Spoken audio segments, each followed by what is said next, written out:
¿Cómo están? Bienvenidos a Libre Mercado, este espacio del libro en que hablamos de temas de economía, finanzas, empresas. Y hoy día vamos a estar hablando de mercado frutícola, un espacio que he presentado a ustedes por Orión, 25 años guiando la evolución digital con talento proactivo, servicios innovadores y tecnologías seguras. ¿Crearás el futuro o te dejarás llevar por él? En EY saben que la mejor manera de vivir el futuro es crearlo. Con sus servicios, EY te apoya en tu desarrollo para que puedas dar forma a tu nuevo futuro. EY Shape the Future with Confidence. En el Libre Mercado de esta semana estamos con Andrés Fuenzalía, gerente general de Copefruit. Andrés, ¿cómo estás? Bienvenido al Libre Mercado.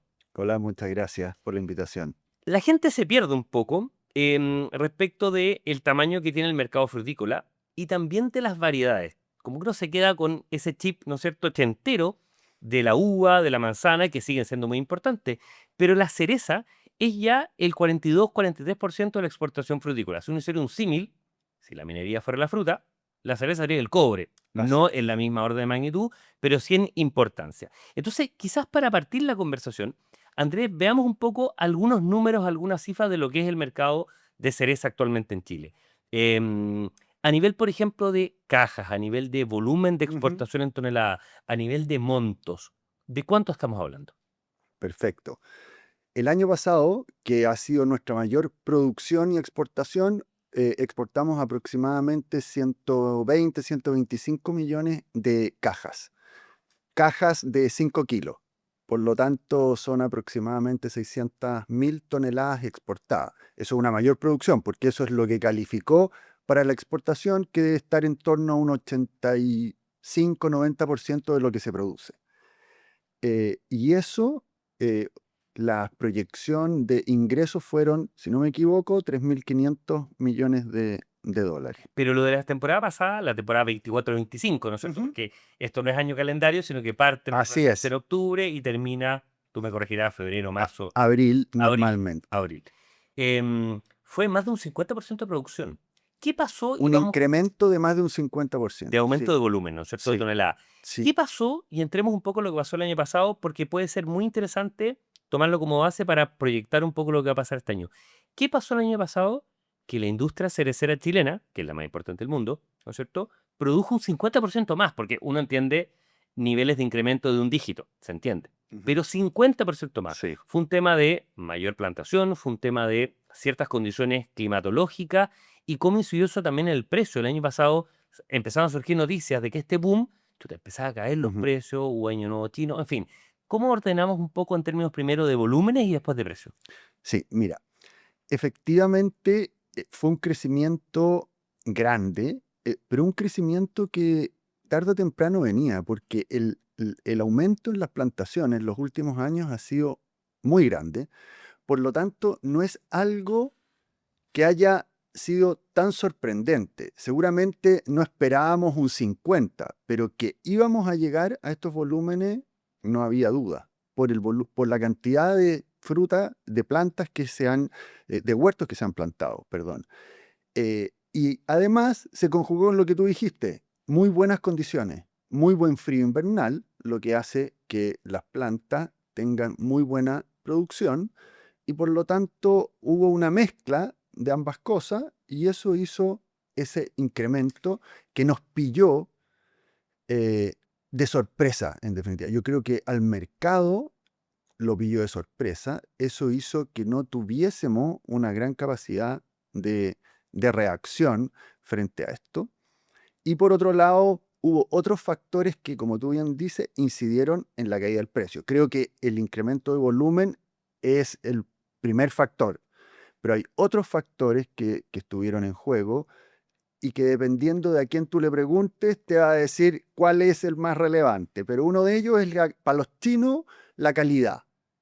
Ellos sostuvieron que no hubo una calidad consistente y por lo tanto eso hizo que el precio cayera. Vamos al tiro del tema de precio. Entonces, volúmenes fue, primero, mayor plantación, obviamente, Sí, pero los rendimientos también fueron particularmente buenos. buenos y eso es lo cierto, lo sorpresivo. Ustedes, pues, me imagino, estiman determinada cantidad de kilos o toneladas por hectárea, toneladas por hectárea, y esas toneladas probablemente subieron un 30-40% precisamente, pero rinden, ¿no es cierto?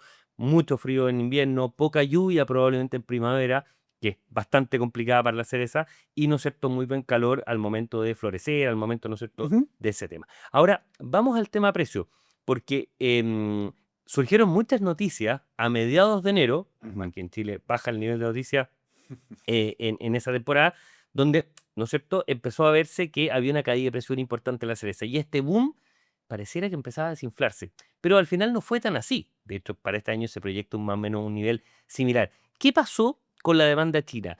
La calidad fue inferior, el tema del calibre fue inferior, me imagino que el tema de la logística. ¿Qué incidió para que hubiera un castigo de precio tan importante como lo que suele haber pasado y que finalmente, con aumentos de 50% de volúmenes, el nivel de retornos no fuera particularmente tan significativo en términos de incremento? Fue Claro. una mezcla bien, bien Cayó curiosa. aproximadamente un 50%. Los retornos de los productores cayeron un 50%. Entonces uno dice, bueno, se produjo un 50% más y cayó un Ujú. 50% más. Chuta, ¿cómo se explica algo que no cuadra parecer ser? ¿Cómo lo puedes explicar tú ya con, obviamente, con el espejo retrovisor y Por con la supuesto. experiencia, ¿no es cierto?, más de 10 años a cargo de la gerencia general de Cooperfood. Mira, como te decía, el volumen obviamente incidió. Eh, la calidad. eh, Nosotros creo que en el último tiempo empezamos a acostumbrarnos a que los chinos y que ese mercado consumía toda la cereza y que por lo tanto era tanto el deseo por tener cerezas que eran capaces de buscar fruta que no era la que de verdad busca el mercado, porque ellos pagan muy caro, pero por una fruta muy buena. Y ahí siento que no la industria en general, pero sí algunos miembros de la industria en ese tipo de cosas fallaron y enviaron fruta segundas categorías, calibres muy chicos que hoy día, ante tal volumen de fruta, ya no tienen cabida. Y eso empezó a ensuciar el ¿Y mercado. tú dirías que eso generó un daño puntual a la industria o un daño que puede permanecer por años? Aquí la marca, finalmente, la palabra es muy importante. La Ah, gente no entiende, pero la marca que tú compras de tu proveedor es muy, muy relevante. Ese proveedor que, no digo que haya tratado de pasar gato por liebre porque no es así, ¿no es cierto?, no, pero que metió en una calidad premium una segunda ralea, ¿no es cierto?, en un mercado que, insisto, es muy, muy, muy exigente. ¿Tú crees que quedó marcado para el consumidor chino por los próximos años? no, porque no creo que lo que ocurrió es que haya tratado de pasar por premium fruta que no era premium, sino que se envió fruta premium y además fruta no De premium. segunda categoría. Claro que cuando había poco volumen, había opción, pero cuando ya hay más volumen, un 50% más de volumen, esa fruta no tiene mercado. Y eso empieza a dar vuelta y empieza a ensuciar los mercados, porque los mercados se abren los contenedores, los compradores van, los rematan y se los llevan. Si no, empiezan a dar vuelta. Y esa fruta que empieza a dar vuelta, obviamente que empieza a ensuciar el mercado. Por otra parte, también hubo una serie de en las redes sociales, que en China son muy importantes, empezaron a salir ciertas noticias de que, cuestionando de que por qué una cereza chilena llegaba tan bien a China, si se le echaba algún producto que en definitiva podía ser dañino para la salud. Después una señora que, no sé, un video que tuvo 100 millones de reproducciones, que decía que se había comido 5 kilos de cereza y salía hinchada porque se había intoxicado. Todas esas cosas también generaron un cierto ambiente eh, en el consumidor. Eh, Nosotros tratamos de reaccionar, el Comité de Cereza trató de reaccionar, hubo declaraciones públicas, inclusive de la autoridad china diciendo que las cerezas eran absolutamente sanas, pero yo creo que ahí hubo un daño respecto del producto y de la confianza que el consumidor tenía en el producto. Por otra parte, en general, los chinos estaban acostumbrados a que este era un producto de regalo. Exactamente. Muy, muy premium, muy caro. Ahora, con este volumen y con estos precios, también empezó a ser un, un producto de consumo diario. Y los que consumen a diario tienen distintos niveles de exigencia que los que tienen regalo. Entonces, ahí yo creo que hubo un desajuste que en definitiva no, nos impactó. Y es por eso que nosotros, por ejemplo, este año creemos que es fundamental cuidar la calidad. Vamos ahora un poco con las lecciones aprendidas y Ujú. con lo que se proyecta este año, porque tú hablabas, por ejemplo, en este cálculo matemático rápido que hiciste mentalmente, tú decías, bueno, caja de 5 kilos, pero claro, ahora hay cajas de 2 kilos, 2,5 kilos, que son una caja un poco más, no digo individual, pero para regalo, porque se ha democratizado mucho el consumo de cereza en China, frente al volumen obviamente que exporta Chile. Con lo que pasó, sobre todo en enero, particularmente la cercanía del Año Nuevo Chino hacia fines de enero, con toda la tecnología y la capacidad profesional que tiene, ¿no es cierto?, de gestión el sector cerecero en Chile. ¿Cómo se proyecta esta temporada y qué resguardos de algún modo están teniendo? Mira, en cuanto al volumen, se proyecta un volumen muy similar al del año pasado. La primera estimación del Comité de Cereza estima un 5% más de volumen, 250.000 cajas, perdón, 250.000 cajas. 130 y tantos millones de cajas, Perfecto. 133 por ahí millones de 600 cajas. algo, miles de toneladas. Sí. Y nosotros creemos que es fundamental y creo que todos entendimos que cuidar el producto era fundamental, era muy importante, que teníamos que mandar a China realmente aquello que era premium, El que non son plus lo ultra. que ellos están buscando. Y nosotros, junto con nuestros productores, partimos desde temprano en la temporada haciendo cosas a nivel de huerto, a nivel de campo, y nosotros también a nivel de nuestras segregaciones, nuestras etiquetas, nuestra estrategia de embalaje para efectos de justamente lograr un producto más consistente y que se ajuste a las condiciones que ellos buscan. El tema cerecero es muy interesante porque el precio que se paga por los primores, ¿no es cierto?, que son esta Ujú. fruta, la primera que sale, ¿no es Sí, cierto?, puede llegar a ser en China, lo hablábamos un poco previo a que partiera la grabación, $100 se han reportado. O así sea, es. una caja de 5 kilos, $100, uno hará la matemática, ¿no es cierto?, 20 lucas el kilo, que más que lo que cobra el Jumbo por el kilo, propuesta obviamente en China.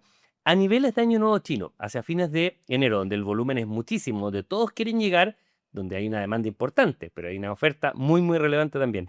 Esa fluctuación, vemos entre 100, que es el tope, ¿hasta qué niveles? ¿Cómo se juega un poco en las semanas, desde los primores, principios de octubre, Claro. mediados de octubre, hasta abril? ¿Cuál es la oscilación más o menos en precio? Yo diría que el promedio debe ser unos 28, $30 FOB Por caja. por caja. Perfecto. En, Eso es en más o eso. menos. Y obviamente se llega a niveles cercanos al Año Nuevo Chino. Este año creo que fue el Claro, que 29. hay una pequeña sube, es decir, esto es como parte muy alto, empieza a bajar sobre todo cuando llega fruta ya marítima, que ahí hay volúmenes más grandes. Toda la primera parte es aérea, El primor es aéreo. es Ahora, por aéreo, lo que se paga también, lo claro. justifica. Y sostiene ese precio, Por porque las supuesto. tarifas aéreas son muy altas. Entonces, cuando ya empiezan a llegar los primeros barcos, empieza a bajar el precio y luego normalmente cuando se acerca el Año Nuevo Chino, vuelve a subir. El año pasado no ocurrió eso. Claro. El año pasado bajó, ¿Y bajó, cómo lo bajó, bajó, proyectas tú bajó, ahora este bajó. año? ¿Se aprendió la lección? ¿Cómo? Obviamente no tienes una bola de cristal, pero la cantidad de años que lleva, la experiencia y el tamaño también de Copperfood, siendo, ¿no es cierto?, la primera compañía que exporta cereza además a China, ¿no es cierto?, el año, tú me corregirás, el año 96. Así es. Bueno, ¿cómo se puede más o menos pispear lo que viene para diciembre, enero y febrero en la cereza chilena? Mira, nosotros creemos que toda la fruta hasta diciembre, en general hay una serie de eventos, inclusive el Año Nuevo Occidental, la Navidad, hay eventos que generan compra. Y por lo tanto, eh, el tema más complejo es enero. Y en esta oportunidad, el Año Nuevo Chino es el 17 de febrero. Por lo tanto, vamos a tener un enero con muy pocos eventos que motiven la compra. Entonces, ahí es fundamental con nuestros clientes, con el retail, y en lo que estamos trabajando, en armar promociones para efectos de incentivar el consumo de la Para cereza. evitar, ¿no es cierto?, que este Esta precio caída, valle llega a un nivel absolutamente. donde después, ¿no es cierto?, el crecimiento parte de una base comparativa Así muy, es. muy baja. A nivel de precio, en todo caso, promedio, ¿se espera en torno a 29, 28, $30? ¿O tú crees que podría haber un poquito de incremento? ¿O precisamente la estacionalidad del Año Nuevo Chino podría ser que quizás el precio promedio tienda a caer algo? Mira, yo no me atrevo a definir un precio. Sí, nosotros estamos proyectando algo un poco mejor, en torno a un 7, 10% más que el año pasado, promedio. A nivel promedio, Sí. efectivamente con la cantidad de caja. Vamos un poco a la parte operativa, que también es Ujú. algo que en general se desconoce, Andrés.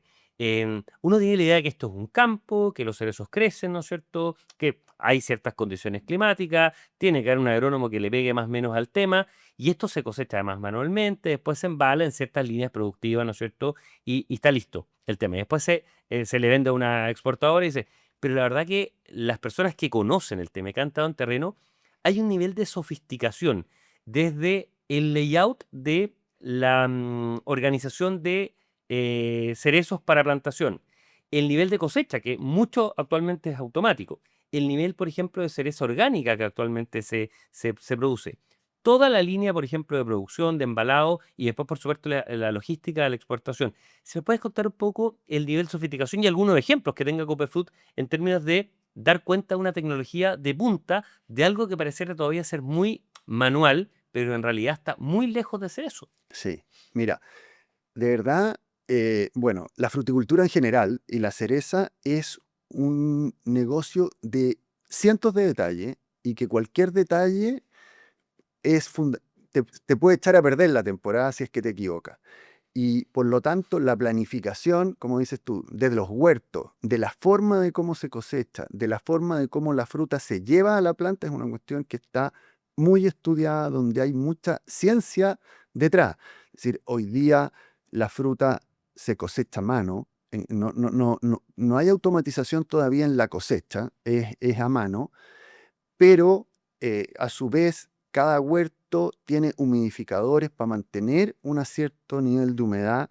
Los huertos más grandes, los campos más grandes tienen además hidrocooler que enfrían con agua la fruta de manera más rápida, la mantienen en frío y luego se van en camiones termo a la planta. Para mantener la crocancia, ¿no es cierto? El Claro, pH, lo que uno quiera. porque en definitiva aquí lo que hay que proteger es la vida de post cosecha y que la fruta dure lo más posible en las mejores condiciones. Del orden Copperfruit, entre que cosecha una cereza y el chino se la está comiendo en China, ¿pasan cuántas semanas? ¿Del orden de cuánto? Mira, nosotros tenemos, desde que la recibimos en el mismo día que se cosecha, nosotros tenemos hasta 48 horas para embalarla.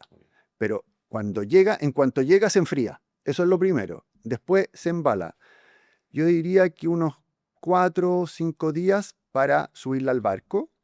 Y los barcos se demoran aproximadamente, los barcos rápidos, 22, 23, 24 Shanghai días. es el principal puerto y sigue siendo, Hong Kong, Hong Hong Kong, Kong. perfecto. Hong Kong es el principal Donde llega la cereza chilena sí. allá. Hoy día se han abierto más puertos, pero Hong Kong y Shanghái. Ahora, en términos, por ejemplo, también es algo desconocido y que es interesante. No es la misma variedad de cereza porque hay cosechas tempranas, cosechas Ujú. más tardías, cosechas más posteriores, con ciertas, además, especificidades propias de cada una de las variedades. Las variedades más comunes en Chile, ¿no es cierto?, son la Regina, ¿no es cierto?, es la Lapins, es la Así es. Cordia más hacia febrero, marzo. ¿Qué otras variedades son relevantes? Y ustedes también están innovando bastante en el tipo de variedades, haciendo un poco una ecualización muy, muy precisa para tener un producto, ¿no es cierto?, de primerísima calidad. Claro. Mira, hoy día yo diría que una variedad temprana que ha tomado gran relevancia y que, por ejemplo, está explicando los crecimientos enormes en los volúmenes, es de esa variedad, que es Santina. Es una variedad temprana que es muy buena, tiene muy buena post cosecha y hoy día está creciendo mucho. Antes de la Santina hay una hay una serie de variedades tempranas, pero en general las variedades tempranas tienen un problema de que la vida de post cosecha no es muy buena, Es más bien corta, ¿ok? es corta, son más bien fruta más bien blanda, entonces es un poco complicado. Nosotros tenemos Royal Dawn, que es una variedad antigua, pero que nos ha funcionado bien. Que va a ser esa clásica, clásica como uno de foto, Claro, digamos, efectivamente. después está la Santina. Luego viene la Lapins. La Lapins es hoy día una variedad que tiene un volumen enorme porque es, tiene mucha producción, es fácil, es decir, es una buena variedad y genera un buen producto. Y la Regina es una variedad que ha tomado mucha fuerza en la parte tardía porque tiene algo que es muy bueno, que es que es bastante resistente a la lluvia, pero tiene un problema, que su vida de post cosecha es acotada. Es decir, es 35 días, máximo 40 días, y después de eso decae y toma un sabor un poco desagradable. Por lo tanto, ahí hay que hacer todo un trabajo para lograr llegar con la fruta bien. Hay un tema en los huertos y un tema en el proceso y también en la comercialización para que esa fruta, cuidar esa variedad, porque es una variedad atractiva, pero que si no la tratamos bien, puede tener problemas en el mercado, en ¿Tú definitiva. dirías que la marca Cereza Chile se le ha sacado todo el potencial que tiene? ¿O esta mancomunión un poco de trabajo muy, muy fuerte del sector privado, ¿no es cierto? El comité de Cereza, pero también de ProChile, en fin, de distintas partes, Mm. ¿se ha llegado al máximo potencial o todavía queda mucho en términos de promoción, en términos de feria, en términos de abrir no nuevos mercados? Porque Chile ya está muy abierto, ¿no es Ujú. cierto? La fruta se exporta, creo, que la buena no falla, creo son 54 países en total, pero es precisamente aumentar los volúmenes en esos mercados, ¿no es cierto? Aumentar la penetración en esos mercados. ¿Qué queda por hacer y qué evolución hace un poco de esa promoción? Bueno, yo creo que depende mucho del mercado. En el caso de China, que es donde se ha concentrado principalmente la promoción, se ha hecho un trabajo ya de hartos años y yo creo que hoy día se está viendo un cambio, porque también hay un cambio en los consumidores y por lo tanto creo que lo que está haciendo el comité está evaluando hacer algunos cambios a su política de promoción. Por ejemplo. Por ejemplo, este año, atendía la situación que vimos el año pasado, ¿qué es lo que hizo? Se preocupó mucho de noticias previas, es decir, de ir preparando la temporada y que los consumidores entonces supieran que los barcos son seguros, cómo es la tecnología de embalaje, en definitiva, tratar de ir aquellas cosas que vimos que podían afectar la confianza en forma anticipada, trabajarla a través de las No, redes porque sociales. incluso los desembarcos, algunos de los primores se televisan, incluso hay Sí, po, temas de YouTube, o sea, el tema de la cultura, a uno es le una parece muy, locura, muy es loco, una es locura. como el mercado de atunes en Japón, digamos, una cosa Sí, parecida. es así. Entonces, creo que estamos trabajando en eso y por otro lado también viendo qué canales son los que en definitiva son más receptivos, porque por ejemplo el mercado mayorista yo creo que ya conoce suficiente las cerezas chilenas, es decir, gastar a lo mejor esfuerzos y lucas en eso no es tan necesario, pero sí en el retail, sí en otros canales. Está todo el tema online, es decir, hay todavía harto. Y dentro de China, ciertas ciudades que en definitiva todavía la presencia nuestra es bastante acotada. ¿Compiten contra quiénes, por ejemplo? ¿Quiénes otros son los productores importantes? En ¿sí? De cerezas, la verdad que nosotros tenemos mucha suerte porque casi no hay producción. A ver, a China llega algo de producción neozelandesa, pero que es muy poquita, y australiana, pero que es una fruta que es como premium, que es solo en avión, que en definitiva es otro producto, ¿no?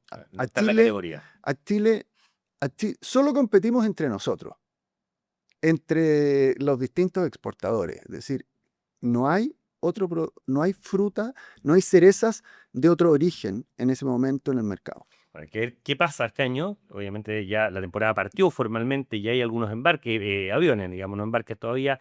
Partirán algunos embarques seguramente la próxima semana y a nivel de precio hay que estar súper atento porque, insisto, la incidencia es muy relevante y eso estábamos conversando con Andrés Fonsalía, gerente general de Copefruit, empresa curicana, que si es curicana es buena, así que obviamente lo hizo un viñamarino que accidentalmente nació allá, pero que es curicano de corazón, así que todo muy bien, porque viví muchos años allá. Así que, Andrés, muchas gracias por esta conversación que llega a ustedes, obviamente, en este espacio presentado por Orión, 25 años guiando la revolución digital con talento proactivo, servicios innovadores y tecnologías seguras. Y crearás el futuro o te dejarás llevar por él.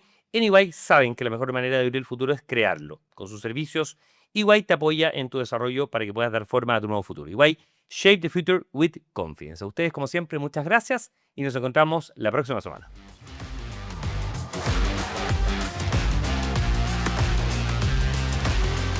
El Líbero, la realidad como no la habías visto.